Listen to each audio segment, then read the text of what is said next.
Here we go now, ready to roll on a Saturday morning. I'm Will Doctor, bringing you the latest as far as the world of golf is concerned here in week 44 of the professional golf season. A ton to do here over the next hour. I'll update you on both leaderboards in Cabo and Abu Dhabi.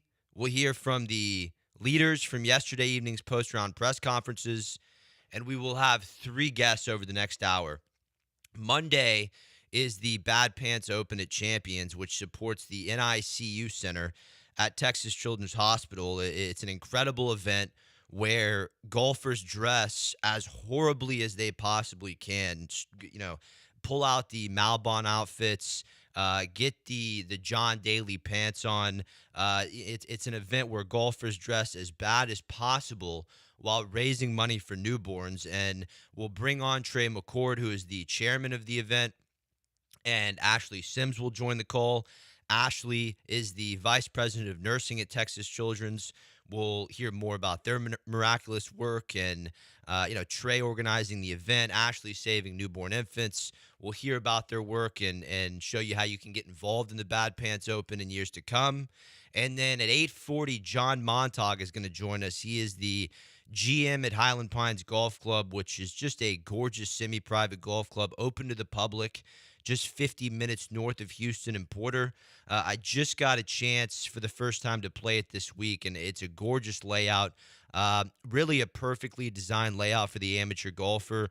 The whole course is tree-lined. At the same time, there's plenty of room everywhere. You've got pure zoysia turf and greens that are running 11 to 12. So if you're looking for a place to play this weekend, I would highly recommend taking it out to Highland Pines. Great spot there in Porter, and their GM, John Montag, will join us at 8:40. Let's go through these leaderboards at the midway point of the Worldwide Technology in Cabo and the Abu Dhabi HSBC. Starting with Cabo, you only have three events left in the fall series where players are scrambling to try to get inside the top 100 on the FedEx Fall Points to maintain full status for 2026. And then those between 51 and 60 at the end of the fall at the RSM, they will get into the first two signature events of the 2025 season at Pebble Beach and Riviera. And that is really where Worldwide Technology 36-hole leader Matti Schmidt of Germany stood going into this week. He was 71st on the fall points. Obviously clear as far as, at 71, you're going to have status next year. You're going to be a full-time member of the PGA Tour. But as far as getting into those signature events that take you to the majors, you got to be inside that top 60. A good week here in Diamante would absolutely enhance the start of Schmidt's 2026 season, and he spoke about that with the media scrum after his second round in Cabo. Yeah, obviously that would be huge.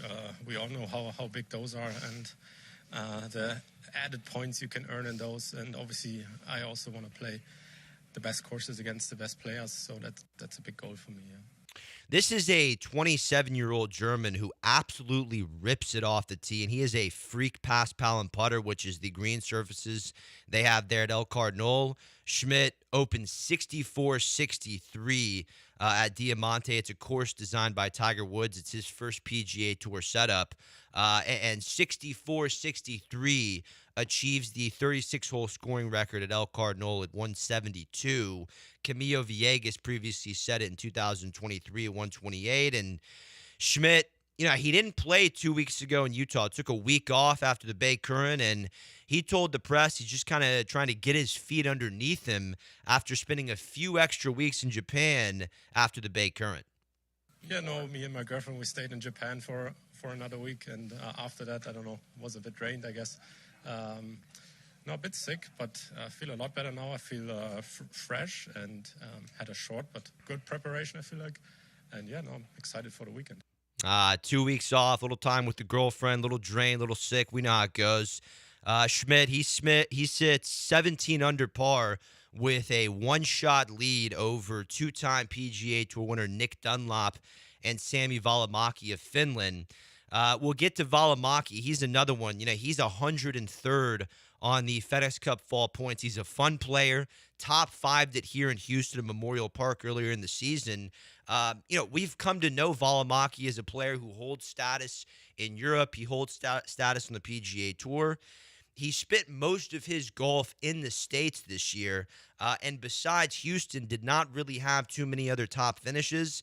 And at 103rd, if the season ended tomorrow, he would lose his PGA Tour card. And because he hasn't played too much in Europe, he's outside the top 100 on that money list. It's really amazing to think a guy like Sami Valimaki could not have status on the big league tours in 3 weeks' time unless he pulls through and he's one shot heading into the weekend at the Worldwide. If he can pull through and win a tournament, all those problems for him will be solved. Now, Dunlop, really interesting story here. Dunlop opened 475 to 1 going into this week, having missed the cut in 3 of his last 4 events coming into this week.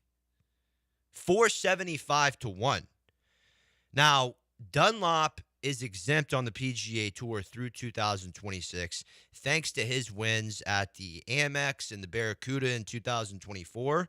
But 2025 has been a completely different story for the 21-year-old Alabama alum as he came into this week ranked 145th on the FedEx Cup standings, and he spoke about that with the press after round 2.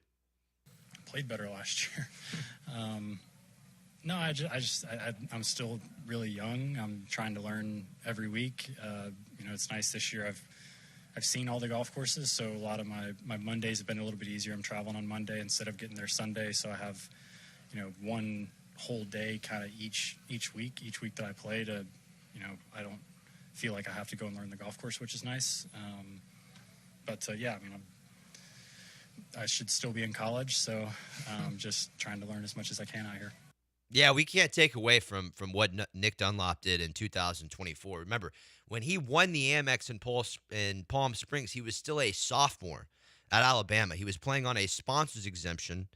All of a sudden, comes out and wins in Palm Springs and becomes a full-time PGA Tour member.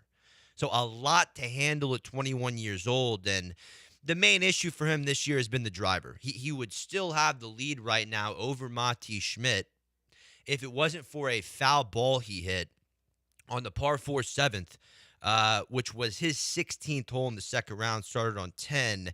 Dunlop made double there, but nonetheless, opening 61, 67, you're not going to complain. He is feeling much more confident about his game since switching to the great and talented Scott Hamilton as far as swing coach is concerned. Hamilton works with PGA Tour winners like Chris Kirk and Brendan Todd and Ryder Cup member Harris English. Now working with Nick Dunlop to get that driver back on track. And through 2 rounds, Dunlop's hit 27 of 28 fairways to start the week. But he is trying to take that foul ball out of the bag. When you're on a course as easy as Diamante relative to PGA Tour standards, 30 under is going to win on Sunday. Leader 17 under through 36 holes. That one foul ball, that one double bogey has cost Dunlop his 36-hole lead. You're trying to take the foul ball out of the bag. Dunlop spoke about that after round 2. Credit to PGA Tour media here. I want to say right before John Deere, maybe.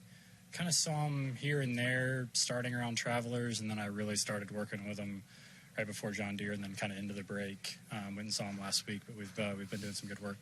And what made you, or why did you turn to Scott specifically? Just with how simple he puts everything. He's a really smart guy. He knows his stuff, but he's able to kind of say it to me in a way that really makes sense, and I can comprehend it really well, and I think we've got a good thing going. Has any of that kind of helped with some confidence here in Lowell during the season? Yeah, absolutely.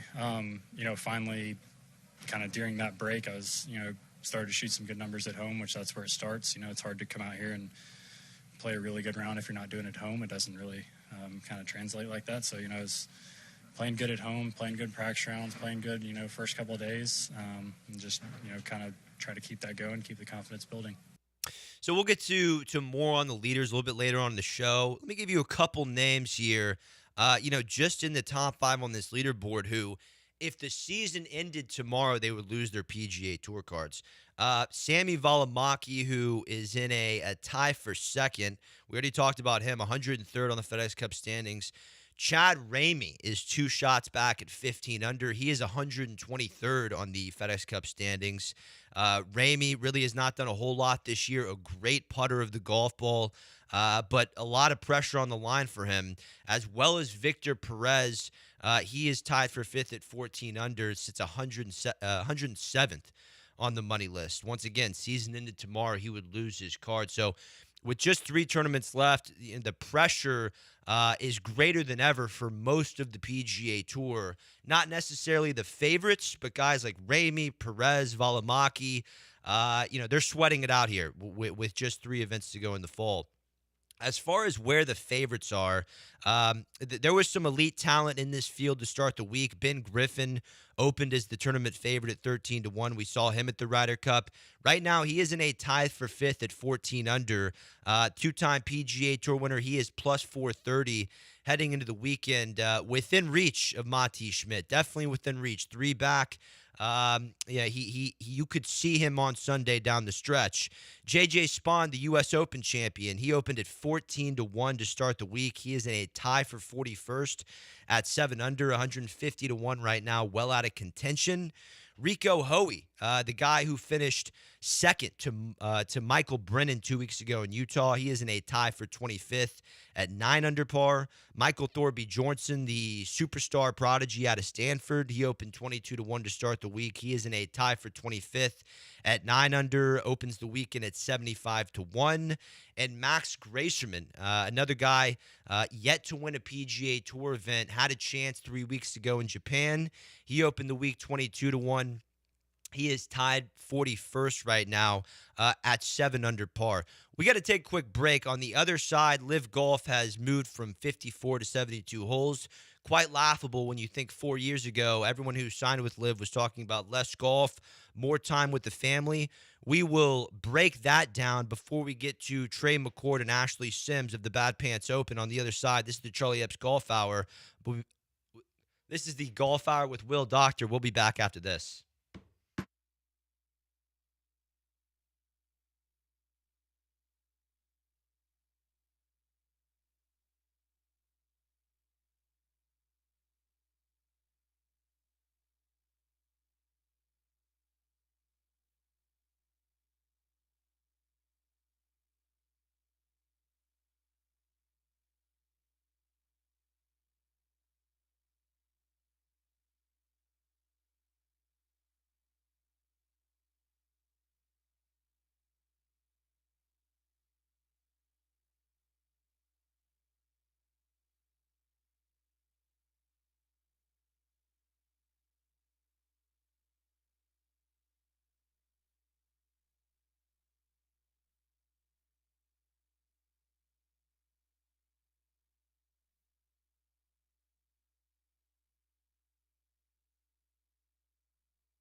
This is the Golf Hour on ESPN 97.5 and 92.5. From the Huntington Bank Studios, here's Will Doctor. All right, 713-780-3776 is the number if you want to get in here as far as the world of golf. We'll talk a little Diamante. I'm going to break down Live Golf and their move to 72 holes before we get to Trey McCord and Ashley Sims to break down the Bad Pants Open. Let's get to Tim in Tuscaloosa here. He wants to break down Diamante tournament. Tim, what's going on, my friend? Tim, you're on the Golf Hour with Will Doctor. Fire away. Leaderboard and trying to hone in on who's going to make a move on moving day. And I have an eye on Carson Young, who's 5 shots back. A guy who loves it here. Finished second last year, finished ninth the year before. And in his last 5 rounds here, 61, 67, 65, 67, and 65 yesterday, including around 12 birdies and 9 birdies. So what a spot there for Young, Timmy. I mean, 136 on the FedEx Cup vault points. We've gotten to know Carson Young here a little bit over the last 2 years, but struggling to keep the card 45-1 going into the weekend. Timmy, do you see it as more of a 3-ball option, or you thinking on going ahead and laying the hammer on Carson Young outright at 45-1? What's your take there? I think I'm gonna take it. I mean, Carson Young, at least a top 5. Yeah, I think I'm gonna take him outright or top 5, whatever you feel safer. But I think I'm gonna take my money and put it on Carson Young. I mean, he loves it here, and he didn't even play well in his last start. I think he lost 2 or 3 shots to the field with the irons in Utah, but I think that was the fluke week, and he's picked up hitting his irons well and at a place he absolutely loves. All right, Timmy. And 2 top 10s in his last start. I listen, I think it's a great spot as far as someone who can work their way into the top 10. It's a big call. Carson Young outright at 45-1. Once again, I love the spot. A great pass, pal, and putter. Got some big names to jump. Ben Griffin, 2-time PGA Tour winner. Victor Perez, he's been a great player on the DP World Tour. He should be there tomorrow on Sunday. And then we can't forget Nick Dunlop, a 2-time PGA Tour winner at just 21 years old, going to be a tough guy to stop. Great work from Timmy Time there as far as a little sleeper action going into the weekend. Before we get to our 2 guests, Trey McCord and Ashley Sims, I want to break down some of this Live Golf news that you heard this week. It's been a hot topic, over the last 6 days. They had moved from 54 to 72 holes. And I think, we need to get into what the next steps Live will be to acquire official World Golf Ranking points. Now, I did reach out to Live Golf for a comment. I wanted to get a spokesperson on the show to break down the news and explain to us why they made the move to 72 holes and what the next steps are going to be.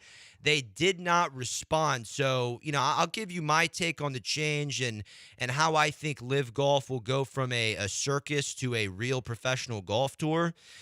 Clearly they are expanding their fields based on new pathways into the league. And I think the next move will probably be to add a 4th team or a 14th team. I think they have 13 teams. One more would be 14.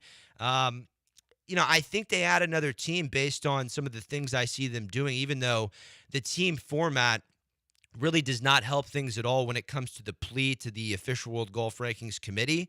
But on top of moving to 72 holes, they will expand the fields to more than 40 players by the beginning of the 2026 season. When you dig into this, the International Series, which is a Live Golf feeder tour run by the Asian Tour, the International Series wraps up in Saudi Arabia at the end of this month. The top 2 finishers on that money list who are not already exempt will join Live Golf, and then Live will add 2 more players, through a 4-round qualifier at the beginning of January at Black Diamond in Lecanto, Florida, a junior golf tournament, course. I cannot believe that is the best spot they found for Live Golf Q School, quote unquote. But regardless, the top 2 players from that qualifier at Black Diamond will also join Live Golf. So how they use those 4 players, whether they're teamless players like Anthony Kim, I'm not sure, and that's a question I would love to ask someone from Live Golf. I would also love to ask them, are you gonna stick with 13 teams, or are you gonna expand there? Are you going to connect geographic locations to the team? And will the teams begin hosting their own tournaments? It should be Spain's Fireball Golf Club. It should be England's Majestic Golf Club. It should be South Africa's Stinger Golf Club. I do not have belief in team golf outside of events like the Ryder Cup and the President's Cup and the Walker Cup and the Spirit International and the Eisenhower Trophy. But if you're going to make team golf a regular season thing, what sport has teams that are not attached to a geographic location? You think about here in Houston, you got the Houston Astros, Houston Rockets, up north, Dallas Stars, across the pond, Manchester City Football Club. Every league and their teams have a location that the team represents, and that is what Live Golf is completely missing. Now, as far as Live Golf expanding to 72 holes, most of the world is having a laugh at the fact that 4 years ago, all these players who went to Live were drooling over less golf and more time with the family. You fast forward to 2025, we heard from superstar Spaniard Jon Rahm that the 54-hole shotgun start does not feel like a real golf tournament. Now this week we heard from Lee Westwood that Liv is trying to go more towards a major championship format and wants to get its star players more prepared for majors. And in the release from Liv, where they gave a media contact who did not respond, Dustin Johnson was quoted as saying that 72-hole golf tournaments are what most guys on the tour grew up watching and what most guys on tour want. Now, granted, we heard from Tyrell Hatton this week that 3 years ago, all Live Golf players, all 40 to 48 players, took a vote asking who would want to play 72-hole golf tournaments instead of 54. Only 3 players 4 years ago said that they wanted to play 72-hole tournaments. What a joke that is. When you fast forward to now, and now, the responses are, let's get back to a major championship format. Let's get back to 72 holes. I think by the time 2027 rolls around, you will see Live Golf tournaments look exactly like PGA Tour signature events. I think Roll-Up and O'Neill are in cahoot to get the world of pro golf back together. Remember, these are 2 sports executives who are not golfers. Roll-Up came from the NFL, and O'Neill was brought on after stints with Madison Square Garden Sports, the Philadelphia 76ers, the New Jersey Devils. These are not golfers. These are a couple of suits who are trying to clean up the mess that Greg Norman and Jay Monahan created. If you know ball, the truth is the PGA Tour never needed to change. We heard from Jim Nantz live on the show that the PGA Tour had a 5% ratings increase at nearly every tournament in 2025, which is why we've talked about this on the show already. I am beyond shocked that there is talk of expanding to 12 signature events on the PGA Tour schedule. Remember, members only have to play 15 total events. If you have 12 signature events, that means the stars only have to play the signature events in the majors. Removing the David versus Goliath story that People turn on Golf Channel on Sunday to see this. They want to see Aldrich Potgieter versus Brian Campbell. Live Golf and PGA Tour Signature, they want to remove all that. Now, if Live Golf can somehow convince their backers, who are $8 billion in the hole through 4 years, if they can convince them to expand from 70 to 100 player fields, there's no way they go to 125, even though they should. If they can get to 80-ish players, get rid of the shotgun, have a 36-hole cut, tell everyone to put the pants back on, turn off the music. If they can do all that, Live Golf will be a competitive tour that will acquire official world golf rankings and will finally maybe be a threat to the PGA Tour. But my beef with Live has always been the format. It's not the players. It's not where the money's coming from. The format is unwatchable at this point in time. And as far as the Live rumor mill, we've talked about Potgieter and Minwoo being in that circulation. Minwoo Lee came out this week and said he'll be playing on the PGA Tour in 2026. Now, AJ, do we need to take a break before we go to Trey and Ashley, or can we get him on the horn right now? What's your call there? Okay, we're going to take a quick break. This is the Golf Hour with Will Doctor. We're back with Ashley Sims and Trey McCord after this.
The Golf Hour continues now on ESPN 97.5 and 92.5. From the Huntington Bank Studios, here's Will Doctor.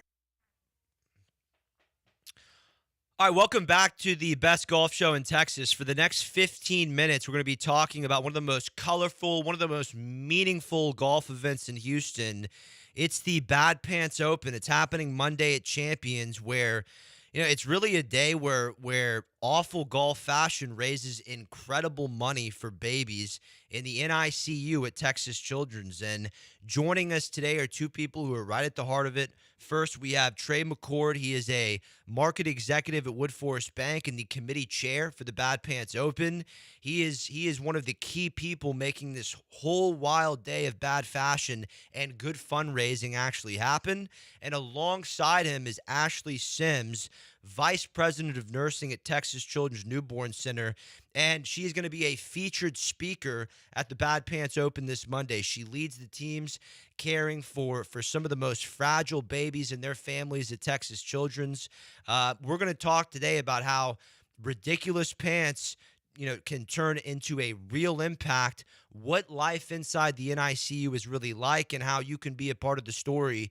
Trey and Ashley, great to have you both with us today on ESPN 97.5 Houston. Yeah, thanks for having us. Yeah, good morning. Thanks for having us. Good morning. First things first, what are each of you wearing to the Bad Pants Open, and how bad are the pants going to be from a scale of 1 to my family's not going to claim me after this? Trey, we'll start with you. Perfect. Last year we made more of a statement that I think would be hard to replicate again this year. Last year, our team, we had two golf teams, and we all dressed up in minion costumes. So I think that took it to a new level for us, that this year we're going to be a little bit more tamed with our pants and our colors. But we do have, all 8 of us have some matching kind of a camouflage-esque pant with golf holes throughout the pant leg. So various different flags and holes, and kind of in that green camo theme. So it's going to be a lot of fun to see us all in matching colors. Ashley, what do you have planned? Same, all in with you, Trey. Just think loud colors, wild patterns, and definitely something that clashes. If my family doesn't threaten to disown me at least once, I think we've missed the mark. For people who haven't heard of it before, what is the Bad Pants Open, and why are a group of grown-ups in different golf pants? Why is that such a big deal for Houston's tiniest patients? Trey, we'll start with you on the event side. Yeah, I think the overall theme of this event is just kind of a celebration of life and miracles, right? I mean, it's amazing what Texas Children's Hospital does, what the NICU does, how they support the most vulnerable, tiniest of Texans. And so that's why I think the wild colors, the celebratory type environment is just so key and makes this such a meaningful and impactful event. Just to celebrate the miracles that happen on a daily basis at Texas Children's, and especially within the NICU. And Ashley, how about the NICU connection and how golf can bring that together and support this? I will tell you that the wild pants and the costumes and the fun truly do have power. We have raised over $8 million for families at Texas Children's Hospital through this Bad Pants, and they directly support the tiniest and most vulnerable patients in our NICU. They help to provide families really what they need. So not only is it an emotionally vulnerable time for their babies and themselves to be in the hospital, we help to support them through parking passes. So we've generated over 2,000 parking passes over the years, 70 hours of in-person support, and other innovative services to help really get them through this difficult time. And Ashley, you're the Vice President of Nursing at Texas Children's Newborn Center. For people that have never stepped inside a NICU, can you paint a picture of what a typical day looks like there? Yeah, a day in the NICU is both intense and really inspiring. So you'll see nurses, physicians, therapists, like all members of the healthcare team really working around tiny incubators and warmers, and really monitoring every heartbeat, every breath that these babies take. But they're also celebrating each small milestone that they have, whether it's the first time the parent has been able to give the very first bath or maybe even diaper change to the baby, to a more complicated, really getting through that first medical treatment, to babies completing their own feeding. So you'll see parents learning to care for their babies while managing just so much emotion themselves. It's a very high-tech medicine blended with really deep compassion with these families. So every ounce of weight gained and every discharge home really feels like a victory for the entire team. Once again, Ashley Sims and Trey McCord join us here on ESPN 97.5 Houston talking about the Bad Pants Open. Trey, you've got a serious day job as a market executive at Wood Forest Bank, but you're also the committee chair for the Bad Pants Open. How did you get into this event at first? About 10 years ago, a good friend of mine, Moose Rosenfeld, who happened to be one of the founders of the tournament, got me involved through sponsorship. Asked if we would support at a previous organization I was at. At the time, I really didn't have a direct connection with TCH or the NICU, but we sponsored a team. It looked like a great event to be a part of, and I'll tell you, for those that continuously play year after year, once you participate in your first Bad Pants Open, you truly do get hooked. I mean, it is it's just an incredible event. And fast forward, it just so happened after about my fifth year as a participant in the tournament, my youngest child was born and had some minor complications and did spend a couple of nights in the NICU. Wow. So it kind of hit a little extra home to me, and that's why I'm so passionate about the organization and the hospital and this particular event. So when you look at, Trey, where those dollars go to, and you have a son that, spent some time in the NICU, taking a look around, what impact are you most proud of at this point? Like Ashley had mentioned, we support NICU families in multiple different ways, financially and emotionally. I think the most impactful, in my opinion, currently is our Angel Eye platform, which allows parents 24/7 visual access to their NICU babies. And so that's, in my mind, that's just kind of a very emotionally charged program that we provide support to allow parents to watch their vulnerable children on a 24/7 basis if they're not able to be there in the hospital. So that's what I think we're most proud of at the moment. And Ashley, when you're talking about things like innovation and family support services like Angel Eye, like Trey just talked about, from your vantage point, I mean, how much of a difference does that support make at the bedside? It makes an absolutely incredible difference. So when you are a NICU parent, your world absolutely revolves around your baby, and just the smallest gestures mean everything. So thanks to Bad Pants and the hearts of the ex-dads that are supporting the Bad Pants, we can provide these things that help families actually be present and stay connected. So Trey kind of touched on the Angel Eye cameras. So you can log in at any time and make that connection with your baby if you can't physically be there. It also helps to support, the free parking and transportation to get to your baby. Some of these families, I know Trey was lucky enough to have only been there for a couple of days, but some of these families are there for months and Wow. over a year at a time. Yeah. Ashley, your work, I mean, I can't imagine, how emotionally intense your work is. Tiny, fragile babies, family under huge stress but it can be, as you just said, I mean, up to months, maybe years on end. What keeps you going on the hard days, and where do you see hope the most? I will tell you, you see hope every day. So watching a baby who once just fit in the palm of your hand go home in the parent's arms, or seeing them return years later. So we just had our NICU reunion last month. These kids were running through the halls and it's pure hope. Ones that you wouldn't think have survived in years past. We're now using these funds and innovation in technology and medicine to really make differences in people's lives. So every heartbeat, the patients and the parents, they never give up. So you see truly hope in action. This is my last question for the both of you.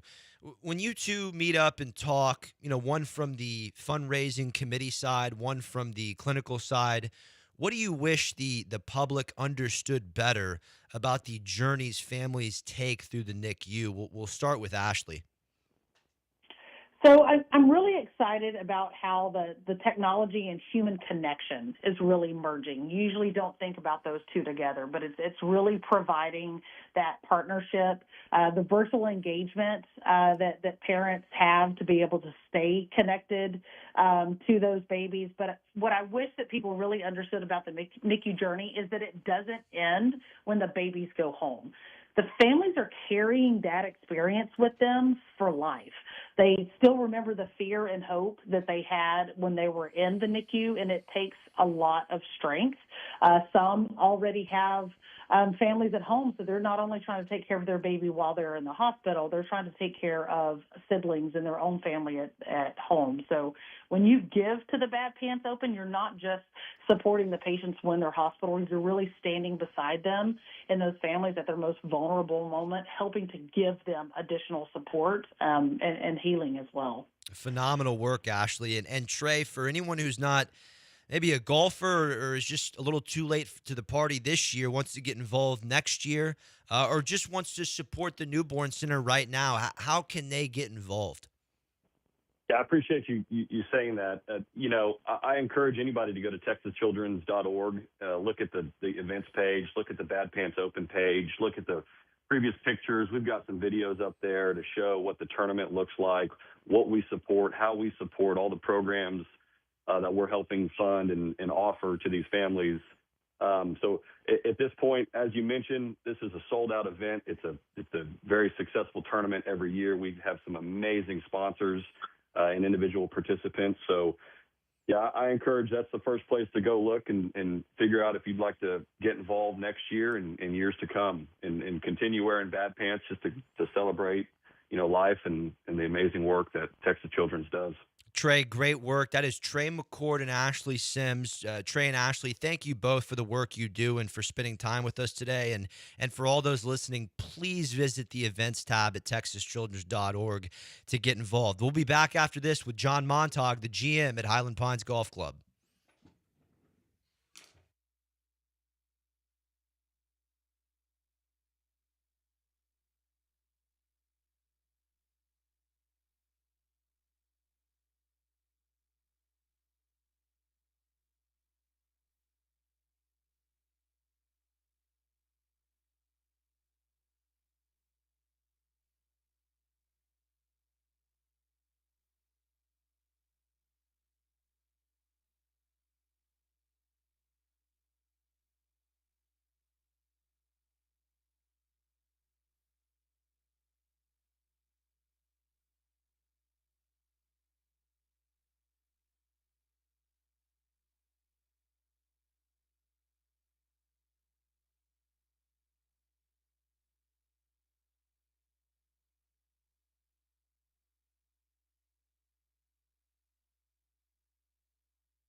This is the Golf Hour on ESPN 97.5 and 92.5. from the Huntington Bank Studios. Here's Will Doctor.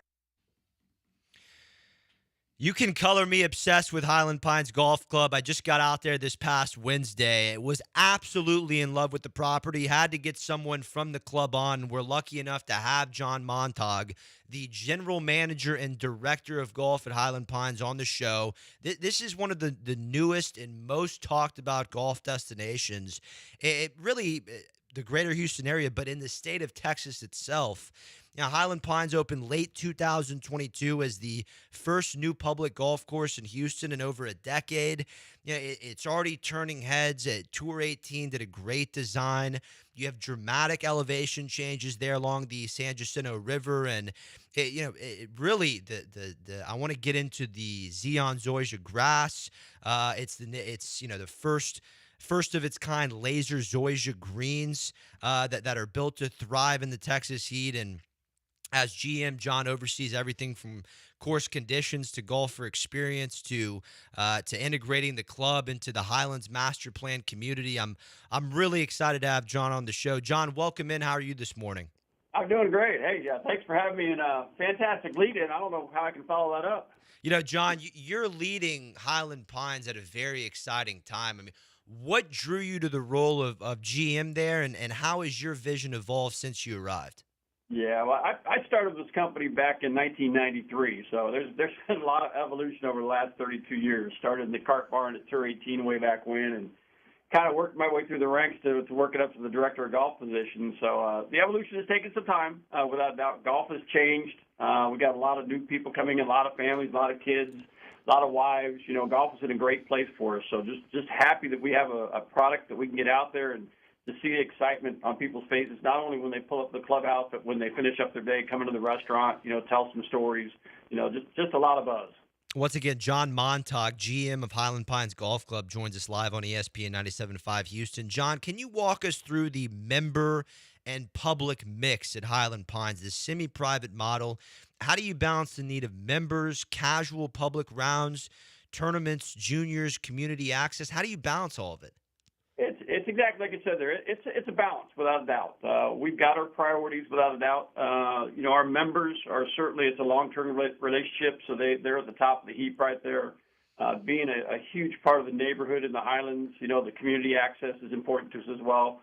I grew up in public golf. That's kind of the DNA for what we had from the Tour 18 days back in the 90s. So we always want to offer the access to the public as well. But certainly, our members top it. Community access for the residents of the Highlands are in there and strong with us. And then certainly get the public out there to enjoy the Highland Pines experience. Okay, let's talk about the Zion Zoysia fairways, the rough, the laser Zoysia greens. I mean, some of the purest turf in Houston, if not the very best. How have those innovations impacted playability and maintenance, and what is the feedback you're hearing from the golfers? And, the feedback's been phenomenal. We've had Zion Zoysia in the fairways and roughs and stuff like that for quite a while. You found them in kind of, the high-end golf courses in the neighborhood around here as well as across the nation. For us, the laser Zoysia on the greens was the first in the world, from what I'm told on that one. We've had a lot of interest from some future golf courses that are installing their greens and kind of, putting their plan together on it. You were out there. You got a chance to putt them. It's a fantastic surface, on that. They roll extremely true. There is no grain on it, so what you see is what you get as far as that. Maintenance-wise, they've been phenomenal. Granted, we opened up November 22. We're still very young as far as that's concerned, but the golf course is growing in fantastic. The reviews have been awesome. Once again, you got a chance to be out there and play the golf course. We've got the rolling terrain, something you don't get to see, in this part of Texas. So once again, special, very, very special. The turf conditions were absolutely perfect, John. A job well done. Wow. I've got, I saw when I was playing, it looked like there's some communities going up, some, maybe some developments coming up around the area. How has the Porter, Montgomery County area evolved in terms of golf demand and real estate, retail development, and how does Highland Pines fit into that larger community? Porter's exploded. There is no doubt as soon as 99, developed and blew on through and extended past, I refer to it as Highway 59, now it's 69 with the interstate and stuff like that. But that whole area east of the San Jacinto River is huge now. If you haven't been out there in a couple of years, you will be shocked by the amount of development out there. The Highlands came in with Caldwell Properties. They're building a community that's going to have anywhere from 3,000 to 3,500 rooftops when all is said and done, 10-year plan, something like that is what they're forecasting. And with that, there's no doubt a trickle down. We've got businesses coming out there, restaurants coming out there, theaters going out there, just all the things that people are going to want when they're living in these master plan communities. We're just very fortunate to be part of it. Obviously, we're Highland Pines. They're the Highlands community, so we're joined at the hip and are very excited to watch both of us grow as the years pass. What's your biggest challenge as GM of Highland Pines?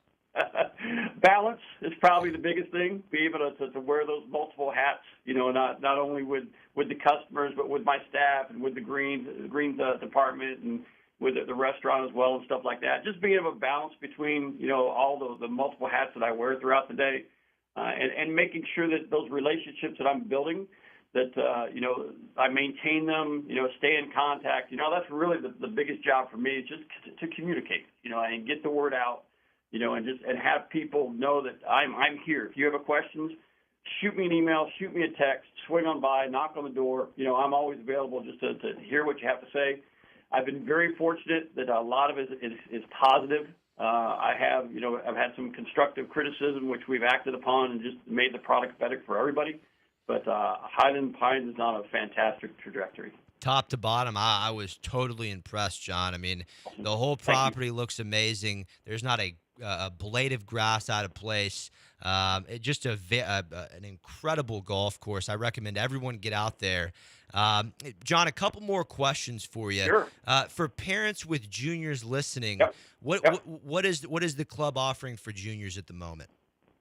We do a lot of junior programs. We have one in the summer months. We have one in the spring as well. We'll probably roll one maybe in the winter months, probably starting that in 2026 as the neighborhood grows. But it's a huge part of our any golf business model as far as keeping the families and keeping going.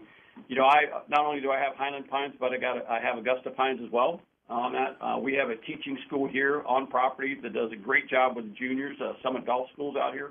We will hopefully get something very similar to that over at Highland Pines, whether it be something we do in-house with our current staff, which we have some fantastic staff there that give some great lessons. So certainly contact the shop and get out and go.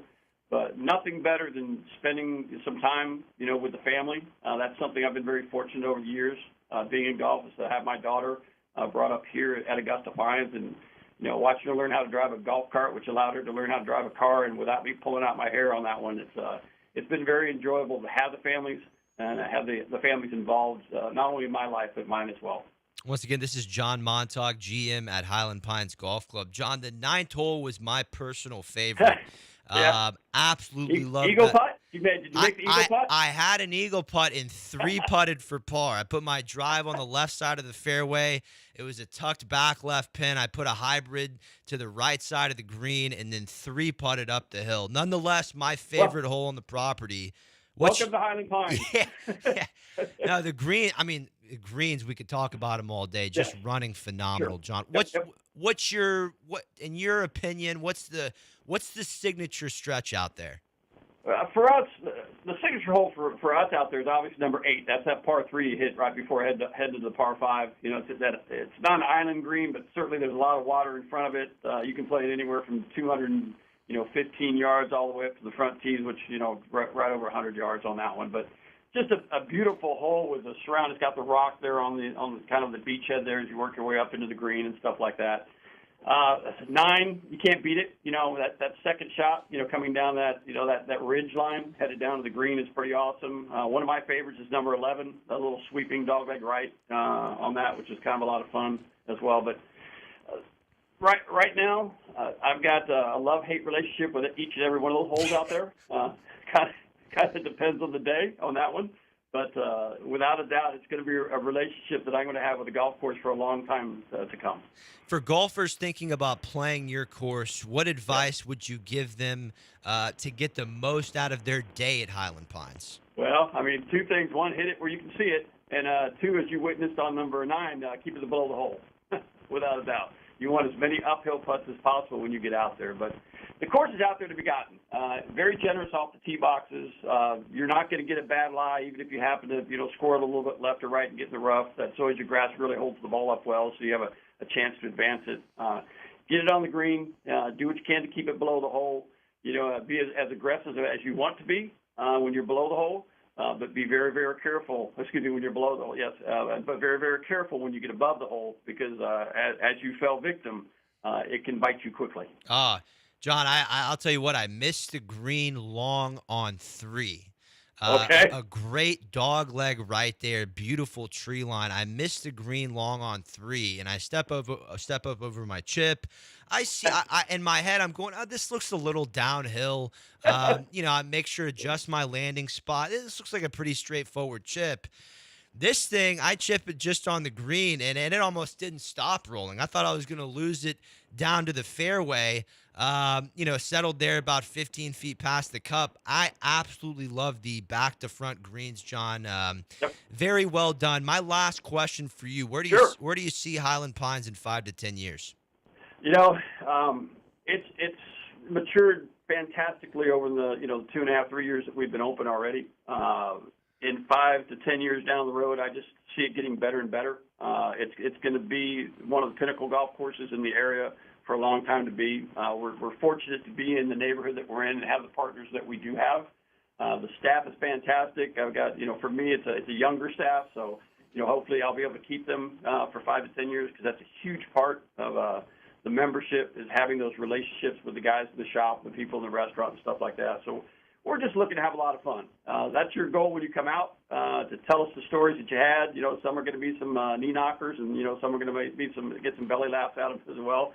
But just to share the experience of Highland Pines with as many people as we can over the next 5 to 10 years.